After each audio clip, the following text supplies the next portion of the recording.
윤석열 대통령이 일주일간의 휴가를 마치고 오늘 업무에 복귀했습니다. 대통령실은 윤 대통령이 더 낮은 자세로 국민의 뜻을 받들 것이라며 인적 쇄신 가능성은 낮다고 설명했습니다. 이재명 후보가 더불어민주당 당대표를 뽑는 전국 순회 경선 이틀째에도 압승을 거뒀습니다. 오늘의 정치권 이슈 장해찬 청년재단 이사장, 또 조기현 더불어민주당 법률위 부위원장과 함께 짚어보겠습니다. 두 분 어서 오십시오. 어서 오십시오. 안녕하세요. 네, 윤 대통령 일주일간의 휴가를 마치고 업무에 오늘 복귀했습니다. 13일 만에 출근길 문답에서 과연 어떤 전국 구상을 내놓을 것인가 많은 이들이 주목했는데 오늘 출근길 문답에서 윤 대통령의 발언이 있었습니다. 먼저 이 발언 듣고 이야기 본격적으로 시작해 보겠습니다. 저도 한 1년여 전에 정치를 시작하고 처음으로 이런 휴식의 시간을 가졌습니다. 지난 선거 과정, 또 인수위, 또 취임 이후의 과정을 되돌아보는 그런 시간이었고, 돌이켜보니까 부족한 저를 국민들께서 불러내서 또 어떨 때는 호된 비판으로, 또 어떨 때는 따뜻한 응원과 격려로 이 자리까지 오게 해주신 국민들께 감사하는 마음을 먼저 다시 한번 갖게 됐고, 결국 제가 국민들께 해야 할 일은 국민들의 뜻을 세심하게 살피고 늘 초심을 지키면서 국민의 뜻을 잘 받드는 것이다 하는 그런 생각을 휴가 기간 중에 더욱 좀 다지게 됐다고나 할까요? 그렇습니다. 모든 어떤 국정 동력이라는 게 다 국민들로부터 나오는 거 아니겠습니까? 국민들의 이 관점에서 모든 문제를 다시 점검하고 잘 살피겠습니다. 그리고 그런 문제들도 이제 바로 이제 일이 시작이 되는데 올라가서 살펴보고 필요한 조치가 있으면 하고 이렇게 이제 일을 해 나가겠습니다. 어찌됐든 우리 고맙습니다. 네, 13일 만에 출근길 문답에 답했습니다. 일주일 동안 휴가 기간이었기 때문에 그간 어떤 논란들, 문자 메시지 공개 이후에 아무런 답변이 없었다가 이렇게 또 처음으로 공개된 자리에서 질문을 답하는 모습이었습니다. 그 사이에 지지율도 굉장히 많이 떨어지는 수치들이 많이 나왔었고 휴가 기간에 어떤 국정 운영 방향을 좀 밝힐 것인가 많은 주목이 됐었는데 오늘 이런 발표를 쭉 들으시고 어떤 느낌 받으셨습니까? 일단 휴가 기간 내내 윤석열 대통령께서 국면 전환을 위한 숙고를 거듭하시지 않으셨을까 싶습니다. 오늘 이 출근길 문답도 굉장히 차분한 어조로 낮은 자세를 다시 한번 강조했고요. 확실히 톤이 좀 낮아진 것 같긴 합니다. 그렇죠. 그리고 제가 지금 눈여겨본 단어는 국민들이 1년 전에 이 부족한 자신을 불러내서 호된 질책도 했다라는 부분인데 그게 과거형이 아니라 사실 지금 국민들이 윤석열 정부와 집권 여당인 국민의힘의 호된 질책과 해초를 때리고 계시는 국면이잖아요. 그 부분에 대해서 이제 외면하지 않고 이 민심의 어떤 준엄함을 받들어서 뭔가 새로운 것들을 좀 보여드리겠다라는 각오가 이 오늘의 출근길 문답에서 엿보이게 되는 것 같고요. 지금 아무 문제 없다, 우리 잘하고 있다 이런 태도를 고수하게 되면 국민들의 어떤 이 노여움을 가라앉히게 만들기가 힘들죠. 가장 중요한 게 문제 인식이라고 생각을 하는데 아마도 휴가 기간 내내 많은 참모들과 또 소통하시면서 어떻게 이 국민들의 회초리를 맞은 것을 좀 반성의 메시지로 보일 수 있을까 고민하셨을 것 같습니다. 그 첫 번째가 저는 이 내각에서의 일부 충격적인 인적 쇄신일 수도 있겠다라는 생각을 하는데요. 오늘 아침에 여러 언론 보도도 나왔습니다만 최근에 이 정책과 관련해서 가장 많은 혼선을 국민들께 드린 이 박순애 교육부 장관 이 사회부총리에 대한 인적 쇄신 부분이 좀 강도 높게 검토되고 있는 것 같고요.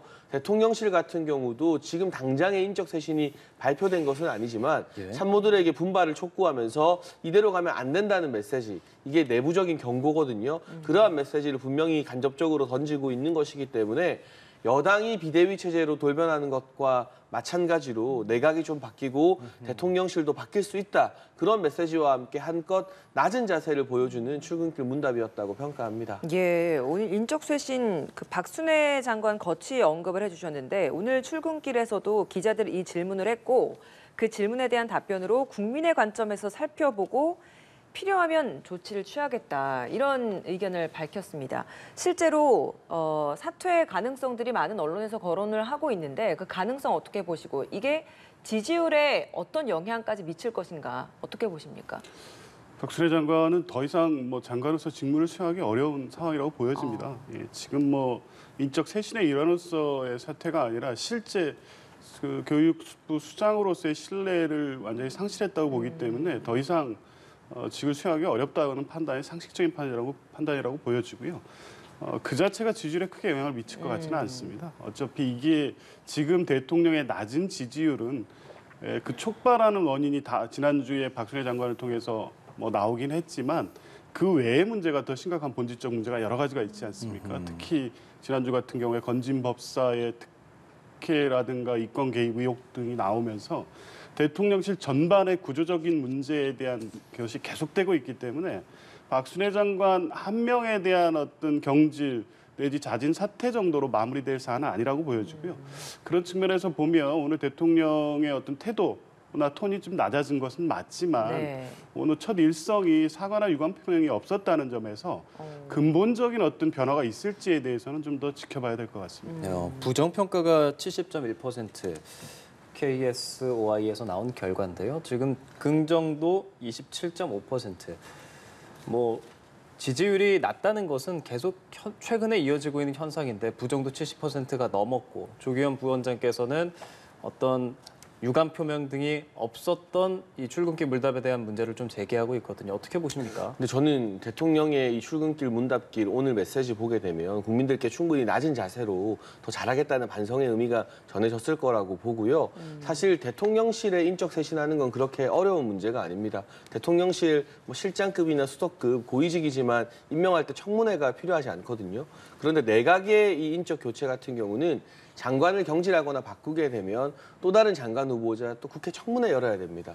여당 입장에서 청문회만큼 부담스러운 게 또 어디 있겠습니까? 그렇기 때문에 사실 대통령이나 정부가 선택할 수 있는 가장 어려운 카드가 장관 교체인 것이거든요. 또 교육부 장관 같은 경우는 사회부총리를 역임하고 있는데 이게 지금 아직까지 확정된 것은 아닙니다만 오늘 여론조사 분석을 봐도 최근에 일주일 사이에는 이 학령 인하로 인한 가정주부들의 이탈이 좀 도드라졌다. 물론 이것이 전부는 아니겠지만 좀 굵직굵직한 책임 소재 차원에서 이 부분을 쇄신하고 가는 게 국민들에게 우리가 회초리 때리면 듣는구나. 뭔가 변하려고 하는구나라는 인상을 주기에는 이 첫 번째 단추로는 충분하지 않을까 하는 생각이 들고요. 그 외적인 부분에서는 오늘 윤희군 경찰청장 청문회도 있습니다만 제 개인적으로 경찰국 설치나 법무부의 인사정보단 설치가 제도 개혁이라고 보는데 이것이 조금 다소 빠르게 추진되는 과정에서 국민들께 진정성 있는 설명을 드릴 기회가 좀 부족하지 않았나 싶습니다. 그 부분에 있어서 대통령실이나 정부나 여당이나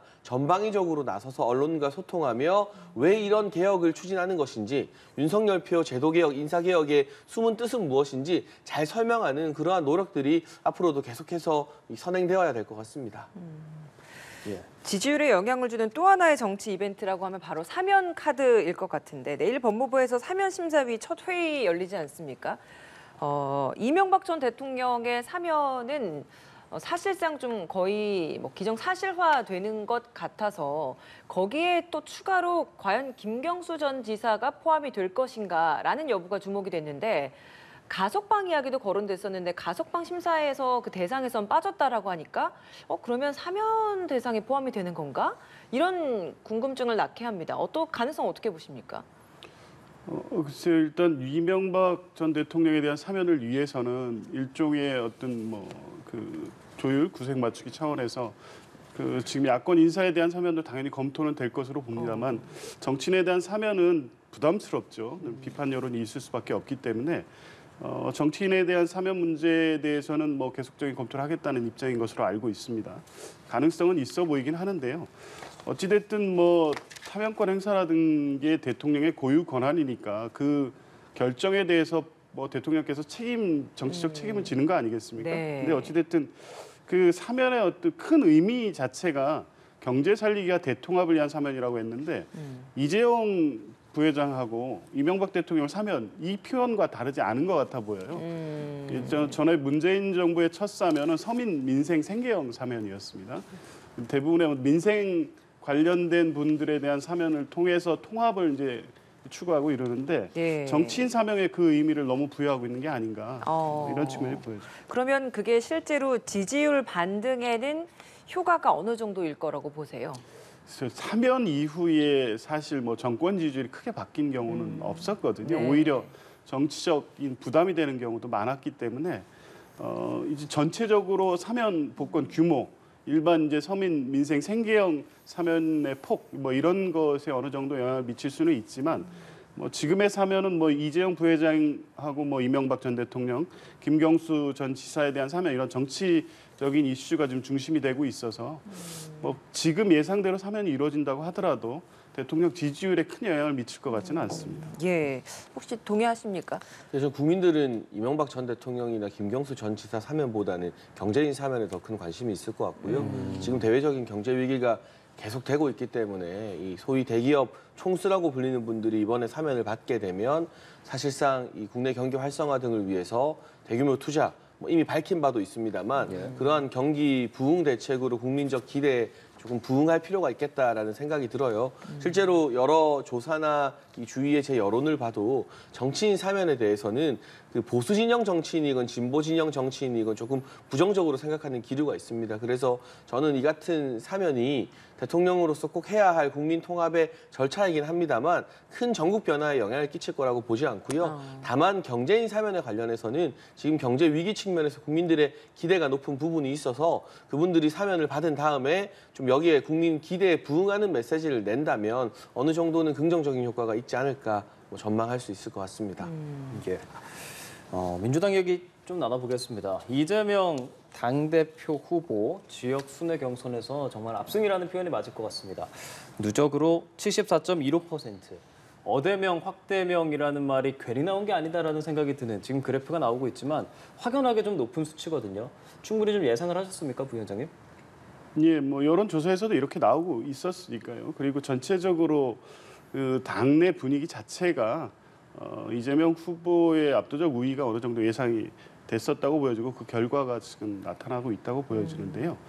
그 내면엔 그런 게 있습니다. 이게 이재명이냐 아니냐에 있던 구도가 아니라 워낙 지금 윤석열 정부의 지지율이 낮고 국정이 뭐 혼란하고 또 지금 국가적 상황은 대단히 위기 아닙니까?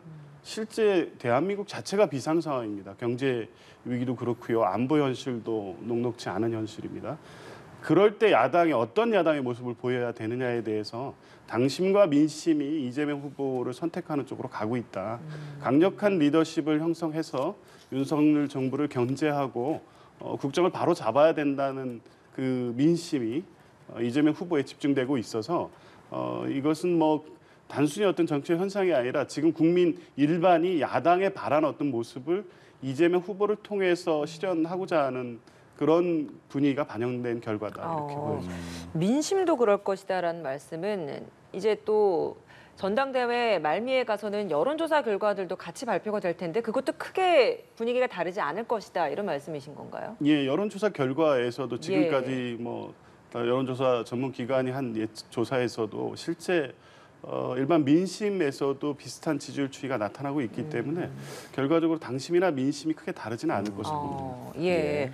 근데 여론조사 결과를 봤을 때는 사실 당원만 봤을 때와 국민 전체를 두고 여론조사를 했을 때는 박용진 후보의 지지율이 상당히 더 많이 또 높아졌던 것도 사실이었는데 크게 민심과 당심이 크게 다르지 않을 것이다라는 예상을 부위원장께서 하셨는데 어떤 의견이십니까? 뭐 어떤 결과 나올지 예측할 수 없습니다만 과거 민주당 대선 경선 때 보면 3차였었나요? 그 국민 이 여론인단 투표 때 이낙연 당시 후보가 이재명 후보를 크게 앞서면서 이 파란을 일으켰던 적이 그렇죠. 있죠. 그런데 이게 4.4.5입이라는 상당히 의심쩍은 어떤 룰로 인해서 반영되지 못하면서 결선 투표가 못 갔고 그게 아직까지도 민주당 내부의 당원들을 분열시키는 하나의 요소로 남아 있거든요. 만에 하나 이번에 여론조사에서 박용진 후보가 또 크게 선전하는 모습이 보여지면 전체 결과를 바꾸는 데는 역부족이라 할지라도 결국 당심과 민심이 괴리된 것 아닌가 하는 내부 비판이 나올 수 있기 때문에 이재명 체제가 좀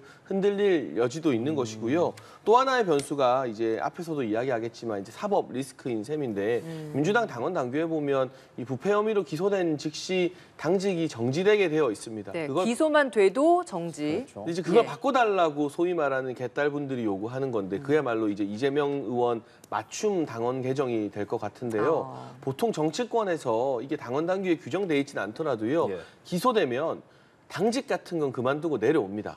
고위공직자들도 기소 유무를 본인의 진퇴와 연결지어서 이야기하는 경우가 참 많고요. 물론 네. 의원직 사퇴를 말하는 게 아닙니다. 네. 의원직 같은 경우는 끝까지 지키면서 이제 대법원 판결까지 보는 경우가 일반적입니다만 당직이나 정무직, 뭐 정부의 주요한 고위직 같은 경우는 기소 자체를 하나의 기준으로 보는 게 우리 정치권의 오랜 관행이었는데 그 관행을 이재명 의원 때문에 과연 깰 것인가? 그 부분 또한 이재명 의원이 당대표 됐다고 해서 끝나는 게 아니라 그 이후에 또 하나의 리스크로 남게 될 것 같습니다.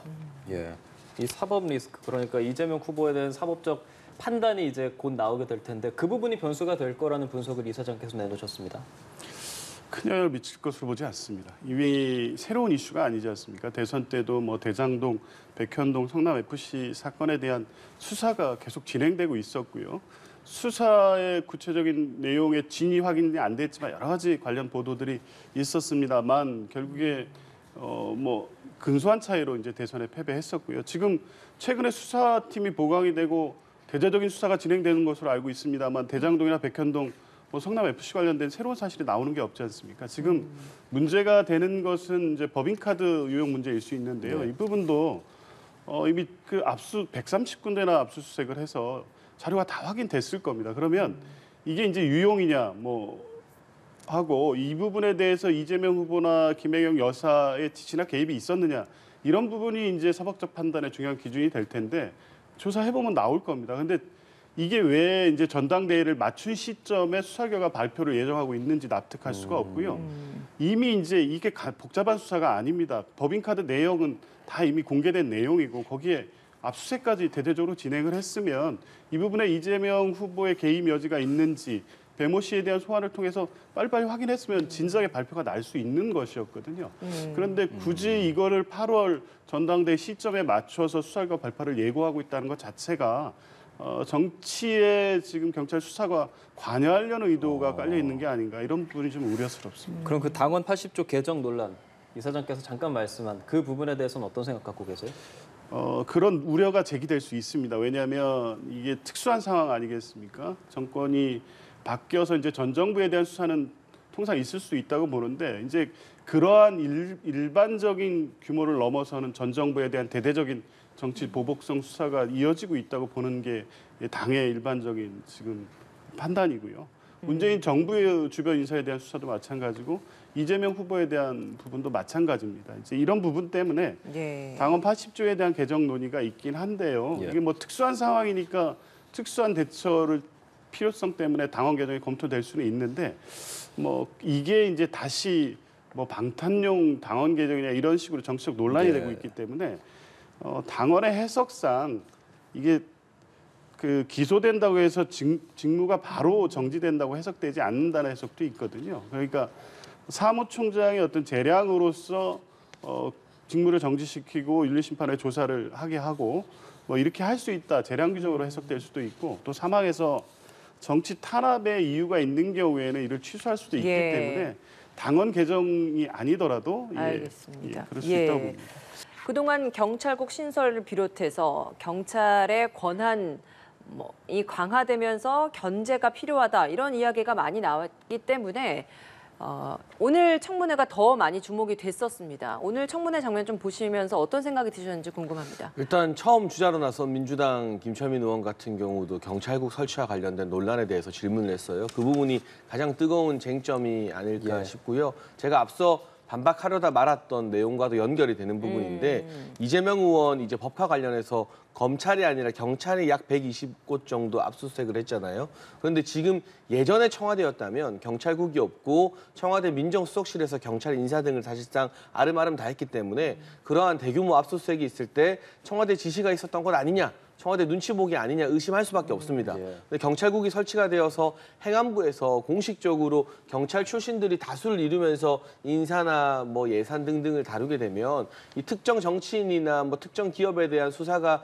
경찰 단위에서 이루어지게 됐을 때 이게 대통령실이나 정치권이 개입한 것 아니냐는 의혹을 상당 부분 덜어낼 수 있습니다. 아마 이 다음 정권 또 그 다음 정부에서도 경찰국 설치 같은 경우는 굉장히 유효하게 작용할 것 같아요. 지금 민주당이 비판을 하고 있습니다만 법무부에 이미 검찰국이 있고 그 기능을 하고 있기 때문이죠. 물론 총경회의에 참석한 사람들에게 징계를 내리는 부분 등등에 관해서는 일정 부분 뭐 질의가 오갈 수 있겠고 경찰국을 왜 이렇게 빨리 설치했느냐라고 민주당이 비판할 수도 있겠습니다만 네. 그런 비판을 해버리면 검수완박은 왜 그렇게 빨리 했느냐라는 반문 앞에서 할 말이 없어지기 때문에 저는 윤희근 청장이 지금 2명 의원의 질의에 대답하는 모습을 봤는데요. 예. 원론적이고 크게 모나지 않는 답변으로 오늘 청문회를 무난하게 넘길 것으로 예상이 됩니다. 예. 예. 어떻게 들으셨습니까? 뭐 아직 청문회 시작 단계니까 주요 이 쟁점 경찰국 신설이라든가 경찰청의 어떤 중립성, 독립성 확보와 관련된 주요 이슈가 아직 부각되지는 않았고 이제 시작 단계여서 또 지켜봐야 될 것 같긴 한데요. 뭐 핵심은 그거죠. 윤희근 후보자가 당초의 정부조직법 그리고 또 헌법의 어떤 요구에 따라서 경찰청의 독립적 지위를 유지할 수 있는 경찰청이 될 수 있느냐.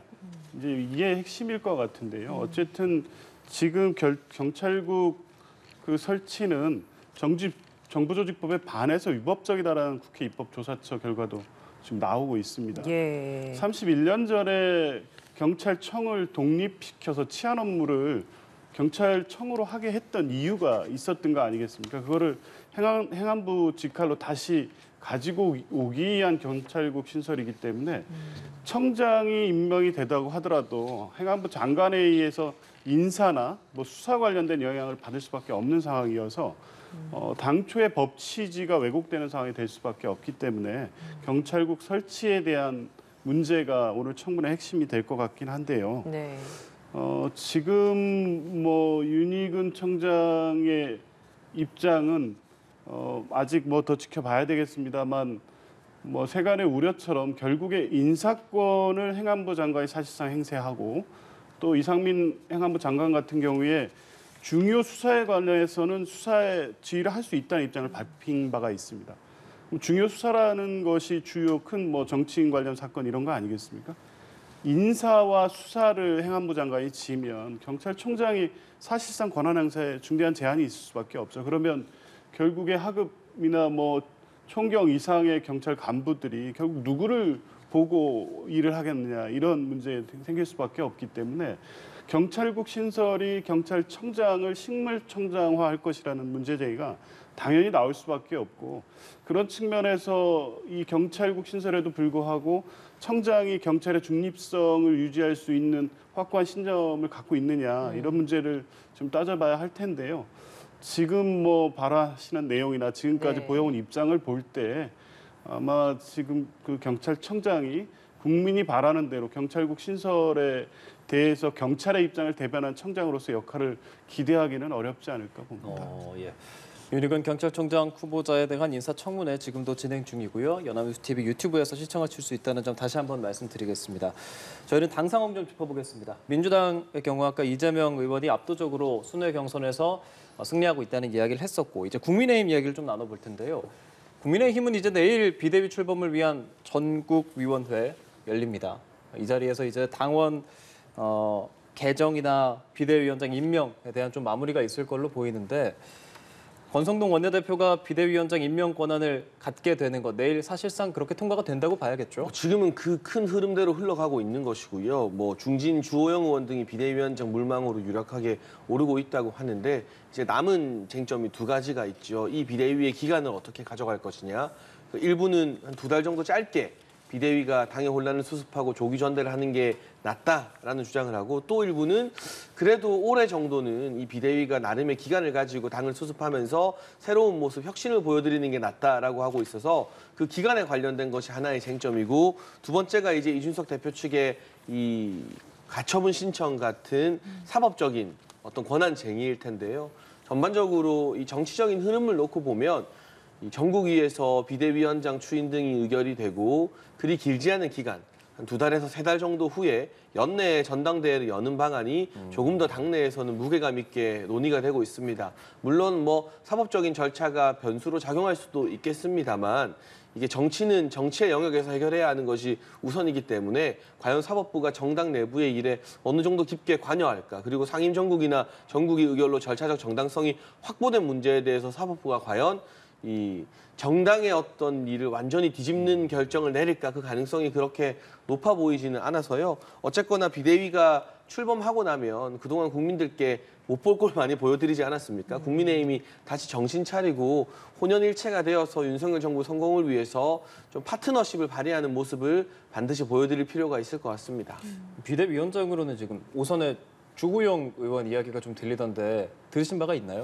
뭐 제가 개인적으로 알고 있는 것은 전혀 없고요. 다만 주호영 의원이 지금 거론되는 이유는 소위 말하는 친윤 색채가 강하지 않은데 다선의 중진 의원으로 당을 위기에서 잘 이끈 경험이 있기 때문일 겁니다. 과거 이 총선 패배 이후에 김종인 비대위가 들어섰을 때 원내대표로서 이 당의 비상 상황을 잘 수습하는데 역할을 한 바가 있고, 그리고 이 아주 이 뭐랄까요, 색채가 진한 친윤으로 분류되지 않으면서도 또 이 당의 주류 중진 의원들과 소통이 원활한 분이기 때문에 그런 점에서 비대위원장 후보로 유력하게 거론되는 것 같습니다. 적절한 인사라고 보시는지에 대해서는 어떤 의견이십니까? 개인적으로 더 나은 인사를 현재 당 내에서는 찾는 게 상당히 어렵지 않을까 하는 생각이 듭니다. 예, 알겠습니다. 어떻습니까? 비대위 사실상 출범을 코앞에 두고 있는데 개인적으로 이런 식으로 전국에서 비대위가 출범하는 게 통과되는 게 적절하다라고 보십니까? 뭐 타당의 이제 정치 절차 문제니까 당부에 대한 판단을 뭐 말씀드리기는 좀 적절하지 않다고 볼 수도 있는데요. 어찌됐든 이 의도나 목적 자체가 이준석 대표를 축출하기 위한 과정이라는 건 누구나 다 아는 거 아니겠습니까? 그리고 이제 비대위로 가는 과정도 보면 결론을 이미 내놓고 가고 있다는 것도 확연히 보여지고요. 이미 징계 때부터 어느 정도 예정돼 있었던 내용이라고 보여집니다. 다만 이준석 대표가 징계 결정에 대해서 어떻게 반응을 하느냐, 또 당내 여론이 어떻게 작동하느냐, 이런 여러 가지 변수를 열어놓고 가려다가 예. 지금 문자 메시지가 공개되면서 이제 비대위 출범을 앞으로 좀 당긴 정도의 의미이지, 이준석 대표를 당권에서 배제하고 친윤의 뭐 핵심 인사를로 하여금 당권을 갖게 하는 수순은 어느 정도 예정돼 있었다고 보여지고요. 비대위로 가더라도 주호영 위원장이 된다고 하면 관리형 비대위가 될 수밖에 없다고 보여집니다. 왜냐하면 예. 내년 1월이면 현재 이준석 대표에 대한 징계가 만료가 됩니다. 그러면 사실상 복귀할 수 있는 시한이 되기 때문에 그 이전에 전당대회를 할 수밖에 없지 않을까 보여지고, 예, 그렇다고 하면 뭐 이제 주호영 비대위가 출범을 하더라도 뭐 적극적으로 어떤 여당의 역할을 하기보다 새로운 전당대회를 준비하고 새로운 지도부를 선출한 역할로 좀 제한된 기능을 하는 비대위가 될 것으로 봅니다. 예. 이준석 대표 법적 대응을 하더라도 법원이 판단을 바라는 것처럼 하지는 않을 것이다라는 이야기도 하셨는데, 이 대표가 SNS에 13일에 기자회견도 예고하지 않았습니까? 내가 가처분 신청을 하는 날 기자회견을 한다라고도 사전에 이야기를 한 바가 있기 때문에 그럼 13일에 가처분까지 가는 게 아닐까, 이런 예상을 충분히 해볼 수 있을 것 같은데, 실제 법적 대응을 했을 때의 그 법원의 판단 어떻게 나올 거라고 보시고, 기자회견에서 어떤 이야기가 나올 거라고 보십니까? 뭐 일단 절차적인 문제가 없지는 않아 보입니다. 이 전국위원회라든가 상임전국위원회가 비대위 체제를 결정하는 것 자체는 국민의힘 당원상 뭐 절차적 정당성을 어느 정도 확보한 것으로 보여지는데, 최고위가 이제 이 안건을 상임전국위원회로 상정하는 절차적 과정에서 사퇴한 최고위원이 다시 들어가서 지금 의결을 했다는 부분 때문에 이 부분에 대한 판단은 법원이 좀 할 수도 있을 것으로 보여지는데 통상 지금까지 과정을 볼 때 뭐 법원이 지금 당무와 관련된 어떤 결정에 대해서 효력정지 가처분에 대해서 인용을 해서 정치에 관여되는 듯한 부분에 대해서는 극히 제한을 하거든요. 그러니까 절차적으로 명백한 위법이 있지 않는 한은 가처분을 한다고 해도 인용되기는 어려울 것이라고 보여지고요. 이제 이 과정이 이준석 대표는 당장의 어떤 효력을 정지시켜서 당권에 복귀할 수 있는 길을 열기보다는 장기적인 어떤 정치적 포석을 하고 있지 않나 보여집니다. 지금 총선이 좀 임박한 시점이라고 하면 새로운 방식 어떤 정계 개편이라든가 이런 방식을 통해서 본인이 정치적 활로를 다시 열 수도 있겠지만 지금 뭐 2년 가까이 총선이 남아 있기 때문에 다른 선택지가 없습니다. 그러면 장기적으로 보면서 본인이 부당한 탄압을 받았다는 부분을 뭐 정치 지금 과정에서 남겨야 되고 이 법적 절차나 13일 메시지를 통해서 이런 부분들을 좀 강조할 것 같습니다. 어쨌든 당내에 본인에 대한 확고한 지지층이 형성돼 있고 윤석열 정부의 지지율이 회복되지 않는다면 향후의 어떤 정치적인 어떤 재개의 여지는 충분하기 때문에 그런 가능성을 보고 메시지를 내지 않을까 싶습니다. 예, 알겠습니다. 오늘 두 분 말씀 여기까지 들어야 될 것 같습니다. 지금까지 장해찬 청년재단 이사장, 조기현 더불어민주당 법률위 부위원장이었습니다. 두 분 고맙습니다. 고맙습니다.